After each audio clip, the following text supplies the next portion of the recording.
শুক্রবার সকালে সাভারের নবীনগর চন্দ্রা মহাসড়কের বারুইপাড়া এলাকার চিত্র এটি। যানবাহনের দীর্ঘ সারি, থেমে থেমে চলছে গণপরিবহন।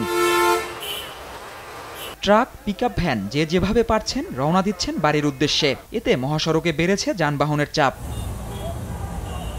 অতিরিক্ত গাড়ির চাপ ও একাধিক দুর্ঘটনার কারণে টাঙ্গাইলের এলেঙ্গা থেকে রাবনা বাইপাস এলাকা পর্যন্ত প্রায় 7 কিলোমিটার এলাকায় থেমে থেমে যানজটের সৃষ্টি হয়। এতে ভোগান্তিতে পড়েন চালক ও যাত্রীরা।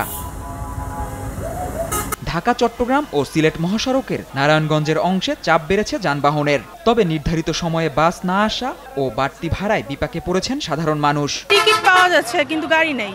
যেমন আমরা আসছি 8টার আগে, তো এই যে এখন গাড়ি আসলো। অনেক মানুষের ভিড়, টিকিট পাইতে গেলে অনেক সময় লাগবে, দীর্ঘ সময় বসে থাকা লাগবে। মহাসড়কের নিরাপত্তা ও শৃঙ্খলা রক্ষায় একযোগে কাজ করছে জেলা, হাইওয়ে ও গাজীপুর মহানগর পুলিশ। আমাদের প্রতিটা কৌশলগত পয়েন্টেও কিন্তু আমাদের রেকার আছে, যে কোনো গাড়ি নষ্ট হলে সাথে সাথে কিন্তু আমরা সেটা রিমুভ করে ফেলছি।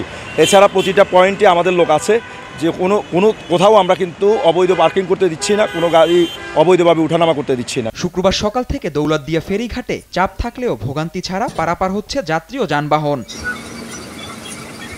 ঈদ যাত্রীর উপচে পড়া ভিড় রাজধানীর বাস টার্মিনালগুলোতেও। টিকিট সংগ্রহ করতে দাঁড়াতে হচ্ছে লম্বা লাইনে। ঈদ আনন্দের কাছে তুচ্ছ টিকিট কাটার ভোগান্তি।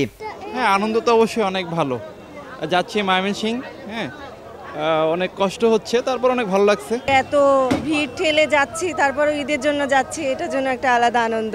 অবশ্য অভিযোগ আছে বাড়তি ভাড়া নেয়ার। 200 টাকা করে মানে ন্যায্য ভাড়া, 300 টাকা ঈদের জন্য দিলাম, কিন্তু এখন 400 টাকা বলতেছে কিভাবে? 500 টাকা হঠাৎ করে বাড়া হয়ে গেল রাতারাতি, লোকজন দেখে এটা তো আসলে হয় না। ব্যস্ত নগরী ঢাকা ছেড়ে ট্রেনে চেপে ঈদ উদযাপনে গ্রামে যাচ্ছে নানা শ্রেণী পেশার মানুষ।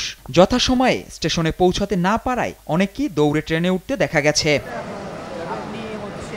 জুবায়ের রাজিন, নিউজ ডেস্ক, দেশ টিভি।